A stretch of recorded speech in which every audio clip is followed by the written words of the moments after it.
ఇప్పుడు ఏంటంటే third round. So 6 ప్రశ్నలతో మొదలవుతుంది ఇక్కడ. 6 6 6 6 అందరికి సపరేట్. బట్ ఇందులో టైం ఇవ్వడాలు, క్లూ ఇవ్వడాలు, సినిమా హీరో, తర్వాత మా వరుణ్ సందేశ్ తల్లి, ఇలాంటివన్నీ క్లూలు ఇవ్వం.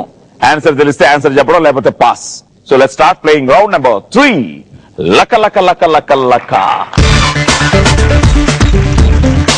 అనండి. లక లక లక లక అనండి. లక లక లక లక లక లక లక లక లక లక లక. Question number 1.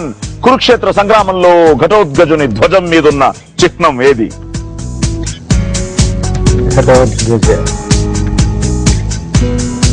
Question number 2. Sri Rama Rajyam సినిమాలో అక్కినేని గారు పోషిస్తున్న పాత్ర పేరు? Valmiki. Valmiki. Yes. Question number 3. ప్రస్తుతం ఎస్ జైపాల్ రెడ్డి కేంద్రంలో ఏ శాఖ మంత్రి? పెట్రోలియం శాఖ. పెట్రోలియం శాఖ. ఎస్. Question number 4. ప్రపంచంలో అత్యధిక విద్యార్థులున్న విశ్వవిద్యాలయం ఏది? పోనీ ఎక్కడుందో? Time out. Question number 5. Mahendra Rajapakse ఏ దేశానికి అధ్యక్షుడు? శ్రీలంక. ఎస్. అండ్ ఫైనల్ గా కర్నల్ అనే పేరుతో పాపులర్ అయిన మాజీ ఇండియన్ క్రికెటర్? యూనివర్సిటీ 50 గ్యారంటీ అనేవాడు వెంకట్ సర్కార్. ఎస్, వెంకట్ సర్కార్. కురుక్షేత్ర సంగ్రామంలో ఘటోత్కచుని ధ్వజం మీద ఉన్న చిహ్నం గ్రద్ద. Okay. And like Valmiki and petroleum సహజ వాయువుల శాఖ అండ్ ఇందిరాగాంధీ సార్వత్రిక విశ్వవిద్యాలయం. ఇది ఓపెన్ యూనివర్సిటీ కూడా కావడం వల్ల అత్యధిక విద్యార్థులు ఉన్నారు. Okay. And Mahendra Rajapakse Sri Lanka and colonel Dilip Venkat Sarkar. So 1 2 3 4 right. So ₹1,00,000 మీ అకౌంట్ లో, 50,000 మన అకౌంట్. సో 50,000 మాకు వచ్చిన తర్వాత మీ అకౌంట్ లో 3,61,700. రెడీ? రెడీ. సో నువ్వు లక లక లక లక లక లక లక లక లక లక లక లక లక లక లక లక లక లక. Question number 1. 2010 ఈ ఇయర్ కి పద్మశ్రీ పురస్కారం ప్రకటించిన ఆంధ్రప్రదేశ్ క్రికెటర్ ఎవరు? VVS Laxman. VVS Laxman. Yes. Question number 2. పెళ్లి మంత్రాల ప్రకారం వివాహ నిర్ణయానికి ఎంతమంది దేవతల ఆశీస్సులు ఉండాలి? పంచభూతాలు అంటారు కదా. So like 5. Good man. America నుంచి వచ్చినా కూడా పర్లేదు. ఎస్, పంచభూతాలు 5. Question number 3. దాల్ సరస్సు మన దేశంలో ఏ నగరంలో ఉంది? Kashmir. Srinagar. Yes. Question number 4. సంస్కృత భాషలో రేడియో ప్రోగ్రాంలు ప్రసారం చేసే దేశాల్లో ఇండియా ఒకటి. We have programs in Sanskrit on radio. ఇంకో దేశం ఉంది. ఆ దేశం ఏ దేశం? Question number 5. వెన్నీస్. ఆ వెన్నీస్ నగరం ప్రత్యేకత ఏమిటి? లైక్ ఇట్స్ ఆన్ వాటర్ కదా. It's on water. నీళ్ల మీదే తేలాడే నగరం. It's on water. Yes. And final గా క్వశ్చన్ నెంబర్ 6. ఇటీవల విద్య కోసం, ఎడ్యుకేషన్ కోసం భారీ విరాళాన్ని ప్రకటించిన భారతీయ కోటీశ్వరుడు ఎవరు? Premji. Yes, Azim Premji. So good one. Like you said VVS Laxman and 5 Agni, చంద్రుడు, సూర్యుడు, వరుణుడు, వాయువు, ఆ పంచభూతాల సాక్షిగా అంటారు కదా. సో మేము ఒక సినిమా చేసాం, యుగకర్తలో ఒక సినిమా. మన ఆదిత్య గారు డైరెక్టర్. ఒక సీను నాకును అమ్మాయి మలయాళం ఆర్టిస్ట్ మేనక అని. సో రాఘవ్ గారు, ప్రతాప్ ఆర్ట్స్ రాఘవ, ఆయనన్ని చాలా ఇదిగా ఆలోచిస్తారు. సినిమాకి వేస్ట్ గా ఖర్చు పెట్టకూడదు, చాలా ఇదిగా ఉంటుంది ఆయన system. So this man made a big scene, marriage scene అని. కళ్యాణ మండపం, 200 మంది జూనియర్ ఆర్టిస్టులు, మొత్తం రాసాడు ఈయన. డెకరేషన్ కి వచ్చే సామాన్లు అవి ఇవి అని రాసింది. ఆయన చూశాడు సీన్. ఏమయ్యా అందరూ తీస్తారయ్యా, ఇది అందరూ తీస్తారు ఇలా సీన్, ఎవడో ఏ డైరెక్టర్ అని ఇలాగే తీస్తాడు, కొత్తగా ఆలోచించండి అయ్యా అంటే ఆయన ఖర్చు పెట్టేస్తుంది లేదు. కళ్యాణ మండపం అది మళ్ళీ బుక్ చేయాలి. అప్పటికి ఏం డెవలప్ అవ్వాలి ఏరియా. మేము అక్కడే ఉండేవాళ్ళం రాఘవ గారి గెస్ట్ హౌస్ లో. ఎదుర్కొన్నంతా రాళ్ళు రప్పలే. ఈయనకి ఆదిత్య గారికి మామూలుగా రాల కోపం. కిందకు వచ్చాడు, కూర్చున్నాడు. ఇప్పుడు ఏం చేయాలో ఆలోచించాడు. 10 minutes ఆ కోపం తగ్గింది. రెడీ, ఇక్కడే షూటింగ్ అన్నాడు ఎదురుకుండా. అని ఎదురుకుండా ఒక చిన్న అగ్గి పెట్టేసి ఆ రాళ్ల మీద ఆ ఆకాశం, ఈ నేల, ఈ పంచభూతాల సాక్షిగా పెళ్లి అన్నాడు, తాళి కట్టించాడు. ఇదయ్యా, ఇది క్రియేటివిటీ అంటే రాఘవ్ గారు. సో ఈ క్వశ్చన్ చూడగానే ఆన్సర్ కూడా అదే గుర్తొచ్చింది, ఆ ఇన్సిడెంట్.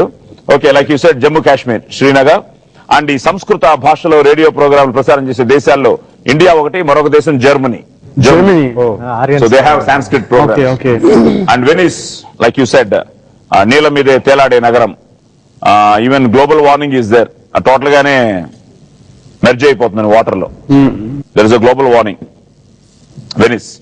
సో అండ్ విద్య కోసం భారీ విరాళాన్ని ప్రకటించిన భారతీయ కోటీశ్వరుడు Azim Premji. So he has given 8,800 crores for education. నిజంగా గ్రేటే. ఎందుకంటే సంపాదించడం ఒక ఎత్తు, ఆ సంపాదనని మళ్ళీ మంచి అంటే తనకి ఏ దేశం అయితే ఇచ్చిందో, because we are so proud that is one of the richest man. At the same time giving back money to the people for a cause. Great thing sir. Wow to you, big wow. So ఎన్ని చెప్పాను అన్న, correct గా ఒకటే miss చేసావు. Germany you missed it. So 25,000 మాకు ఇస్తున్నాం. 25,000. So 25,000 మాకు వచ్చిన తర్వాత నీ అకౌంట్ లో 3,87,900. Well done. సో నువ్వు లక్క లక్క లక్క లక్క లక్క లక్క లక్క లక్క లక్క లక్క లక్క లక్క. Question number 1. పురాణాల ప్రకారం త్రిమూర్తులకు నివాసాలను కేటాయించింది ఎవరు? ఒకరిచ్చారు, మీకిది మీకిది మీకిది అని. అదెవరు? Vishnumurthy. Vishnumurthy. Sorry. Question number 2. Rajinikanth నటించబోయే కొత్త సినిమా పేరేమిటి? కెఎస్ రవికుమార్ గారి direction. Yes. Rana. Rana. Question number 3. Hyderabad Charminar వద్ద ఉన్న ప్రఖ్యాత గాజుల దుకాణ వీధిని ఏమని పిలుస్తారు? లార్డ్ బజార్. లార్డ్ బజార్. Question number 4. దేశంలో ప్రాచీన నగరంగా పేరొందినది ఏది? కాశీ. మహానగరి కాదు. ఏంట పాట? కాశీది. అది కలకత్తా. ఇది కాశీ మీద బంబం బోలి. బంబం బోలి. కాశీ. Question number 5. భారతదేశంలో అత్యంత ప్రాచీన వైద్య విధానం ఏది? ఆయుర్వేదం. And final question. లొటిపిట్ట అని ఏ జంతువుని పిలుస్తారు? అదే మీకు తెలుసా? కన్యాశుల్కంలో క్యామెల్. ఎస్. సో పురాణాల ప్రకారం త్రిమూర్తులకు నివాసాలను కేటాయించింది Parashakti. Okay. And like you said Rana, KS Ravikumar. And they are planning I think triple action అనుకుంటా. Rajini is again coming back. The robot is back as Rana. And Laad Bazaar and Varanasi, ఆయుర్వేదం అండ్ ఒంటే. సో నువ్వు కూడా ఒకటే మిస్ చేసావు, లేదా 6. So like son like father. Okay. So 25,000. So 25,000 మాకు వచ్చిన తర్వాత నీ అకౌంట్ లో 3,87,800. నువ్వేంటి సినిమాలోనే నడిపించావు అనుకుంటే కొడుకుని, ఇప్పుడేంటి సినిమా కొడుకుతోనే నడుస్తున్నావు. 100 రూపాయల డిఫరెన్స్ మీ ఇద్దరు. ఓకే. సో ఫైనల్ గా రెడీ బ్రదర్? రెడీ. నువ్వు లక లక లక లక లక లక లక లక లక లక లక లక లక లక లక లక. నీ కరెక్ట్ క్వశ్చన్ వచ్చింది. First question. నియమం ప్రకారం గాయత్రి మంత్రాన్ని రోజుకు ఎన్నిసార్లు పఠించాలి? 3 సార్లు. 3 సార్లు. ఎస్. Question number 2. తెలుగులో 1000కి పైగా సినిమాల్లో నటించిన ఏకైక నటుడు ఎవరు? అల్రామలింగయ్య గారు కానీ బ్రహ్మానందం గారు కానీ ఎవరు ఒకరే చెప్పాలి నన్ను. అల్రామలింగయ్య గారు అంతే బెటర్. సీనియర్ కి వెళ్ళిపోవడం బెటర్. సో అల్రామలింగయ్య గారు. Question number 3. ఈ నిమ్మ జాతి పండ్లలో ఉండే విటమిన్ ఏది? Vitamin C. Vitamin C. Question number 4. Dandiya ఏ రాష్ట్రంలో గొప్ప నృత్యం? దాండియా. గుజరాత్. తమిళనాడు కానీ Gujarat. Gujarat is the right answer. Question number 5. ప్రసిద్ధ అజంతా ఎల్లోరా గుహలు ఏ రాష్ట్రంలో ఉన్నాయి? కర్ణాటక. ఆహా, సారీ. Question number 6. ఈజిప్ట్ రాజధాని ఏది? నాకు తెలిసి ఒక 1 వీక్ నుంచో 10 days నుంచో హెడ్లైన్స్ అది లేకుండా లేదు, ఆ నగరం గురించి లేకుండా. ఎక్కడ నువ్వు కుదిరితే కప్పు కాఫీ బిజీలో ఉన్నావు, పేపర్లు చూసే టైం లేదు నీకు. Egypt. Okay, time up. So 3 సార్లు. అండ్ అల్రాలగే గారు సి విటమిన్ గుజరాత్ 4 కరెక్ట్ గా చెప్పావు. అజంతా ఎల్లోరా గుహలు మహారాష్ట్ర. అండ్ ఈజిప్ట్ రాజధాని కైరో. సో 2 మిస్ చేసావు. సో 50,000 మన అకౌంట్ కి. సో 50,000 మా అకౌంట్ కి వచ్చిన తర్వాత నీ అకౌంట్ లో 3,52,500.